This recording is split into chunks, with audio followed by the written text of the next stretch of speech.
Greetings Lumen students, it is week 18 and this is your Wednesday video. Remember that the focus of Wednesday videos is reading aloud, and I'm excited to share with you some more of Wednesday's Wars. If you remember, Holling is in a battle with Mrs. Baker, his teacher. So let's continue. How was your first day? My mother said. Mom, I said, Mrs. Baker hates my guts. Mrs. Baker doesn't hate your guts. She stopped fanning and closed the window. Yes, she does. Mrs. Baker hardly knows you. Mom, it's not like you have to know someone well to hate their guts. You don't sit around and have a long conversation and then decide whether or not to hate their guts. You just do, and she does. I'm sure that Mrs. Baker is a fine person, and she certainly does not hate your guts. How do parents get to where they can say things like this? There must be some gene that switches on at the birth of the firstborn child, and suddenly stuff like that starts to come out of their mouths. It's like they haven't figured out that the language they're using is English, and that they should be able to understand what you're saying. Instead, you pull a string on them, and a bad record plays. I guess they can't help it. Right after supper, I went to the den to look for a new ally. Dad, Mrs. Baker hates my guts. Can you see that the television is on and that I'm watching Walter Cronkite, he said. We listened to Walter Cronkite report on the new casualty figures from Vietnam and how the air war was being widened and how 2 new brigades of the 101st Airborne Division were being sent over until CBS finally threw in a commercial. Dad, Mrs. Baker hates my guts. What did you do? I didn't do anything, Dad. She just hates my guts. People don't just hate your guts unless you do something to them. So what did you do? Nothing, Dad. This is Betty Baker, right? I guess. The Betty Baker who belongs to the Baker family. See what I mean about the gene thing? They miss the entire point of what you're saying. I guess she belongs to the Baker family, I said. The Baker family that owns the Baker Sporting Emporium? Dad, she hates my guts. The Baker Sporting Emporium, which is about to choose an architect for its new building, and which is considering Hood and Associates among its top 3 choices. Dad! So, Holling, what did you do that might make Mrs. Baker hate your guts? Which will make other Baker family members hate the name of Hood? Which will lead the Baker Sporting Emporium to choose another architect? Which will kill the deal for Hood and Associates? Which will drive us into bankruptcy? Which will encourage several lending institutions around the state to send representatives to our front stoop holding papers that have lots of legal words on them, none of them good, and which will mean that there will be no Hood and Associates for you to take over when I'm ready to retire? Even though there wasn't much left of the ham and cheese omelet, it started to want to come up again. I guess things aren't so bad, I said. Keep them that way, he said. This wasn't exactly what I hoped for in an ally. There was only my sister left. To ask your big sister to be your ally is like asking Nova Scotia to go into battle with you. But I knocked on her door anyway, loudly, since the monkeys were playing. She pulled it open and stood there, her hands on her hips. Her lipstick was the color of a new fire engine. Mrs. Baker hates my guts, I told her. So do I, she said. I could use some help with this. Ask Mom. She says that Mrs. Baker doesn't hate my guts. Ask Dad. Silence, if you call it silence when the monkeys are playing. Oh, she said, it might hurt a business deal, right? So it won't help the son who is going to inherit Hood and Associates. What am I supposed to do, sis? If I were you, I'd head to California, she said. Try again. She leaned against her door. Mrs. Baker hates your guts, right? I nodded. Then, Holling, you might try getting some guts, right? And she closed her door. That night, I read Treasure Island again. I don't want to brag, but I've read Treasure Island 4 times and Kidnapped twice and The Black Arrow twice. I even read Ivanhoe halfway through before I gave up, since I started The Call of the Wild, and it was a whole lot better. I skipped to the part where Jim Hawkins is stealing the Hispaniola and he's up on the mast and Israel Hands is climbing toward him, clutching a dagger. Even so, Jim's in pretty good shape since he's got 2 pistols against a single dagger and Israel Hands seems about to give in. I'll have to strike, which comes hard, he says. I suppose he hates Jim's guts right at that moment, and Jim smiles since he knows he's got him. That's guts. But then Israel Hands throws the dagger, and it's just dumb luck that saves Jim. And I didn't want to count on just dumb luck. Mrs. Baker eyed me all day on Tuesday, looking like she wanted something awful to happen. Sort of like what Israel Hands wanted to happen to Jim Hawkins. It started first thing in the morning when I caught her watching me come out of the coat room and walk toward my desk. By the way, if you're wondering why a 7th grade classroom had a coat room, it isn't because we weren't old enough to have lockers. It's because Camillo Junior High used to be Camillo Elementary until the town built a new Camillo Elementary and attached it to the old Camillo Elementary by the kitchen hallway, and then made the old Camillo Elementary into the new Camillo Junior High. So all the rooms on the 3rd floor where the 7th grade had coat rooms. And that's where we put our stuff, even though it was 1967 already and we should have had hall lockers like every other 7th grade in the civilized world. So I caught Mrs. Baker watching me come out of the coat room and walk toward my desk. She leaned forward as if she was looking for something in her desk. It was creepy. But just before I sat down, I figured it out. She'd booby-trapped my desk like Captain Flint would have. It all came to me in sort of a vision, the kind of things that Pastor McClellan sometimes talks about, how God sends a message to you just before some disaster, and if you listen, you stay alive. But if you don't, you don't. I looked at my desk. I didn't see any tripwires, so probably there weren't any explosives. I checked the screws. They were all still in, so it wouldn't fall flat when I sat down. Maybe there was something awful inside, something terrible inside, something really awful inside, something left over from the 8th grade biology labs last spring. I looked at Mrs. Baker again, and she looked away, a half smile on her lips. Really, talk about guilt. So I asked Marilee Koswalski, who'd been in love with me since she first laid eyes on me in the 3rd grade. I'm just saying what she told me. I asked her to open my desk first. How come? She said. Sometimes even true love can be suspicious. Just because. Just because isn't much of a reason. Just because there might be a surprise. For who? For you? For me? For you. So she lifted the desktop. She looked under English for you and me, mathematics for you and me, and geography for you and me. I don't see anything, she said. I looked inside. Maybe I was wrong.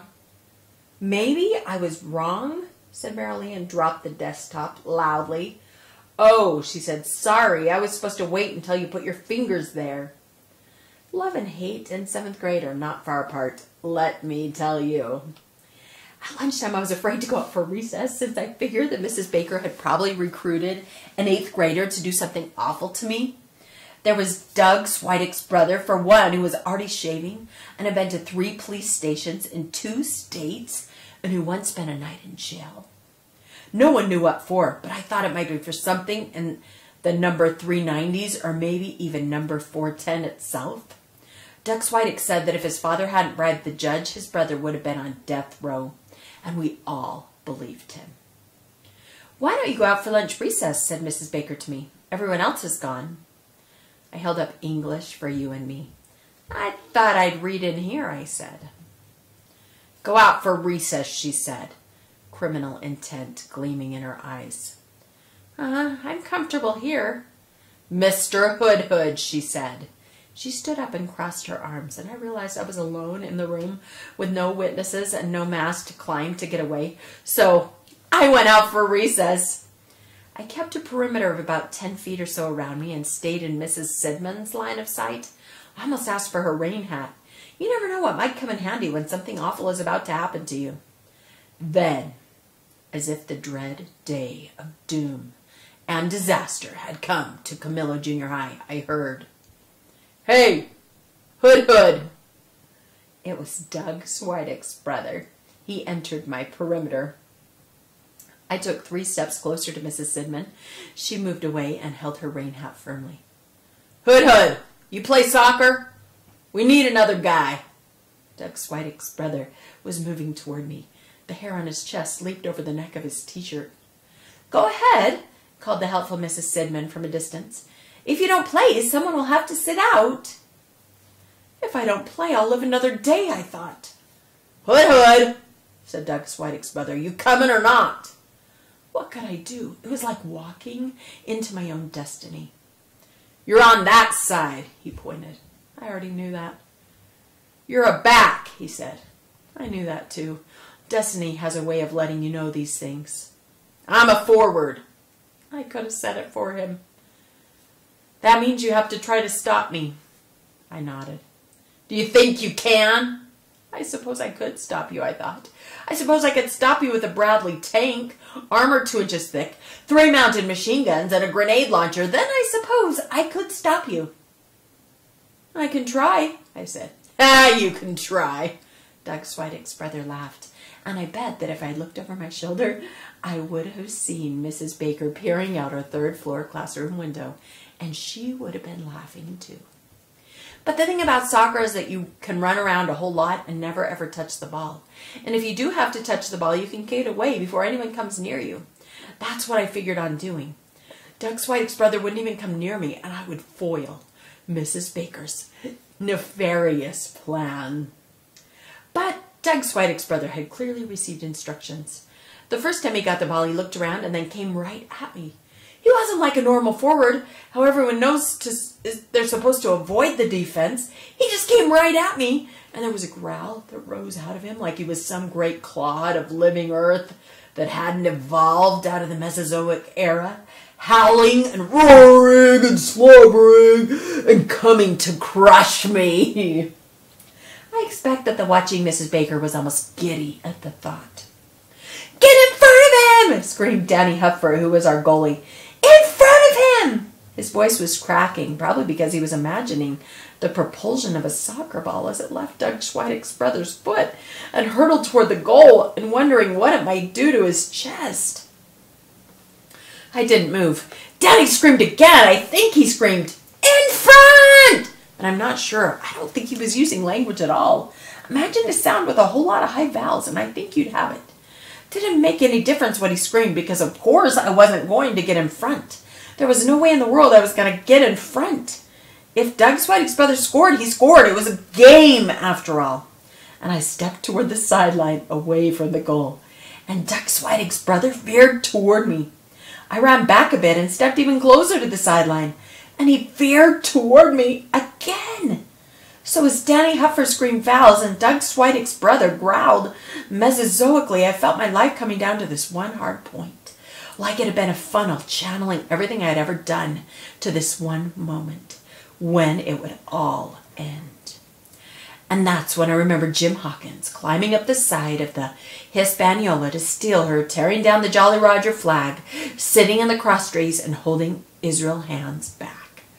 Guts! And so I glanced up at Mrs. Baker's window.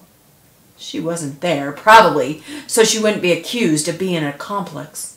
And then I ran toward the goal. I turned and stood, and I waited for Doug Swidek's brother to come. It was probably kind of noble to see. I stood my ground, and I stood my ground, and I stood my ground until the howling and roaring and the slobbering were about on top of me. And then I closed my eyes. Nothing says you have to look at your destiny, and I just stepped out of the way. Almost. I left my right foot behind, and Doug Swidek's hairy brother tripped over it. And everything suddenly increased in volume. The howling and the roaring and the slobbering. The whistling of Doug Swidek's brother's airborne body hurtling toward the goal. And the screams of Danny Hupfer. My own hollering as I clutched my crushed foot. And then there came an iron thunk against the goalpost, which bent at a sudden angle around Doug Swidek's brother's head. Everything was quiet. I opened my eyes again. Doug Swidek's brother was standing and sort of wobbling. Mrs. Sidman was running over, though probably speaking. What she did wasn't really running. It was more of a panicky shuffle. She probably saw negligent playground monitor headlines in her future. And when she got to him, Doug Switek's brother was still wobbling, and he looked at her with his eyes kind of crossed. "You all right?" Mrs. Sidman asked and held onto his arm. He nodded once, and then he threw up on her. He'd eaten a liverwurst and egg sandwich for lunch. No one ever wants to see a liverwurst and egg sandwich twice. Mrs. Sidman's rain hat did not help at all. And that was the end of the soccer game, except that Danny Hupfer, a very relieved Danny Hupfer, ran up to thump me on the back. "You sure did take him out of it." "I didn't mean to take him out." "Sure. Did you see him fly like a missile?" "I didn't mean to take him out," I hollered. "I never saw anyone get taken out like that before." Doug Switek ran over. "You took out my brother." "I didn't mean to take out your brother." "Everyone says you took out my brother, and I've been wanting to do that since I was out of the womb." "It was like a missile," said Danny. I limped back into school, trying not to look at an unhappy Mrs. Sidman, who was holding the wobbling Doug Switek's brother at the same time that she was using her rain hat to do not very much. Liverwurst is like that. Marilee was waiting for me at the door. "You took out Doug Switek's brother?" she asked. "I didn't mean to take him out." "Then how did he end up flying through the air?" "I tripped him." "You tripped him?" "Yeah, I tripped him." "On purpose?" Sorta. "Isn't that cheating?" "Well, he's 3 times bigger than I am." "So that means you can cheat and make him look like an idiot?" "I didn't try to make him look like an idiot." And you didn't try to make me look like an idiot, opening your desk for some dumb surprise that wasn't even there?" "Well, what's that got to do with it?" "Everything," said Marilee, and she stomped away. There are times when she makes me feel as stupid as asphalt. "Everything? What is that supposed to mean?" Mrs. Baker's face was pinched when we came back into the class. The disappointment of a failed assassination plot. And her face stayed pinched most of the afternoon, and got even pinchier when the PA announced that Doug Switek's brother was fine, and that he would be back in school after 10 days of observation, and that there was a need for a playground monitor for the rest of the week. Mrs. Baker looked at me. She hated my guts. "We spent the afternoon with English for you and me, learning how to diagram sentences, as if there was some reason why anyone in the Western Hemisphere needed to know how to do this. One by one, Mrs. Baker called us to the blackboard to try our hand at it. And here's the sentence she gave to Marilee. 'The brook flows down the pretty mountain.' Here's the sentence she gave to Danny Hupfer. 'He kicked the round ball into the goal.' Here's the sentence she gave to Mai Tai. 'The girl walked home.' This was so short because it used about a third of Mai Tai's English vocabulary, since she'd only gotten here from Vietnam during the summer. And here's the sentence she gave to Doug Switek. 'I read a book.' There was a different reason why his sentence was so short. Never mind that it was a flat-out lie on Doug Switek's part. And here is the sentence she gave to me. For it so falls out that what we have we prize not to the worth whiles we enjoy it. But being lacked and lost, why then we rack the value. Then we find the virtue that possession would not show us, while it was ours." No native speaker of English language could diagram the sentence. The guy who wrote it couldn't diagram this sentence. I stood at the blackboard as hopeless as a 7th grade kid could be. "Mr. Hood," said Mrs. Baker. I started to sweat. If Robert Louis Stevenson had written a sentence like that in Treasure Island, no one would ever have read that book, I thought. "If you have been listening to my instructions, you should have been able to do this," said Mrs. Baker, which is sort of like saying that if you've ever looked on a light switch, you should be able to build an atomic reactor. "Start with what we have," she said, and smiled at me through her pinched face. And I saw in her eyes what would have been in Long John Silver's eyes if he had ever gotten a hold of Captain Flint's treasure. But the game wasn't over yet. The PEA crackled and screeched like a parrot. It called my name. It said I was to come to the principal's office. Escape! I put the chalk down and turned to Mrs. Baker with a song of victory on my lips. But I saw that there was a song of victory on her lips already. "Come immediately," said the PA, and suddenly I knew. It was the police. Mrs. Baker had reported me. It had to be the police. They had come to drag me to the station for taking out Doug Swideck's brother, and I knew that my father would never bribe the judge. He'd just look at me and say, "What did you do?" as I headed off to death row. "Immediately," Mrs. Baker said. It was a long walk down to the principal's office. It is always a long walk down to the principal's office, and in those first days of school, your sneakers squeak on the wax floors like you're torturing them, and everyone looks up as you walk by their classroom, and they all know that you're going to see Mr. Garucci in the principal's office, and they're all glad it's you and not them, which it was. And I had to wait outside his door. That was to make me nervous. Mr. Garucci's long ambition had been to become dictator of a small country. Danny Heffer said that he'd been waiting for the CIA to get rid of Fidel Castro and then send him down to Cuba, which Mr. Garucci would then rename Garachi Land. Mara Lee said that he was probably holding out for something in Eastern Europe. Maybe he was. But while he waited for his promotion, he kept the job of principal at Camillo Junior High and tested out his dictator of a small country techniques on us. He stayed sitting behind his desk in a chair a lot higher than mine when I was finally called in. "Hauling Hood," he said.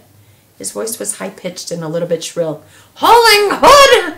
Like he had spent a lot of time standing on balconies, screaming speeches through bad PA systems at the multitudes down below who feared him. "Hood, Hood," I said. "It says Hauling Hood on this form that I'm holding." "Well, it says Hauling Hood Hood on my birth certificate." Mr. Garucci smiled his principal smile. "Let's not get off on the wrong foot here, Hauling. Forms are how we organize this school, and forms are never wrong, are they?" That's one of those dictator of a small country techniques at work, in case you missed it. "Hauling Hood," I said. "Thank you," said Mr. Garucci. He looked down at his form again. "But Hauling," said Mr. Garucci, "we have a problem here. This form says that you passed 6th grade mathematics, though with a decidedly below average grade."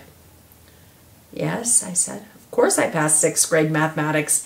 Even Doug Swideck had passed 6th grade mathematics, and he had grades that were really decidedly below average."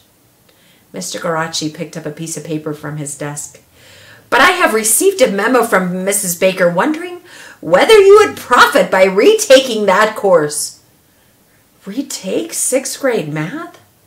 "Perhaps she is not convinced that your skills are sufficiently developed to begin 7th grade math." "But do not interrupt me, Hauling Hood. Mrs. Baker suggests that on Wednesday afternoons, starting at 1:45, you might sit in on Mrs. Harknett's class for their math lesson." Somewhere there's got to be a place where a 7th grade kid can go and leave the Mrs. Bakers and Mr. Garucci's and Camillo Junior High so far behind him that he can't even remember them. Maybe on board the Hispaniola, flying before the wind, mooring by a tropical island with green palms crowding the mountains and bright tropical flowers, real ones poking out between them. Or maybe California, which, if I ever get there, you can bet that I would find the virtue that possession would show us. But Mr. Garucci returned to his form and read it over again. He shook his head. "According to this record," he said, still reading, "you did pass 6th grade mathematics." I nodded. I held my breath. Maybe I could dare to believe that even a dictator of a small country might have a moment of unintended kindness. "Miss Baker does have a legitimate concern, it would seem, but a passing grade is a passing grade." I didn't say anything. I didn't want to jinx it. "You better stay where you are for now," he said. I nodded again. "But," Mr. Garucci leaned toward me, "I'll double-check your permanent record, Hauling Hood. Be prepared for a change should one be necessary." In case you missed it again, that's another one of the dictator of a small country techniques.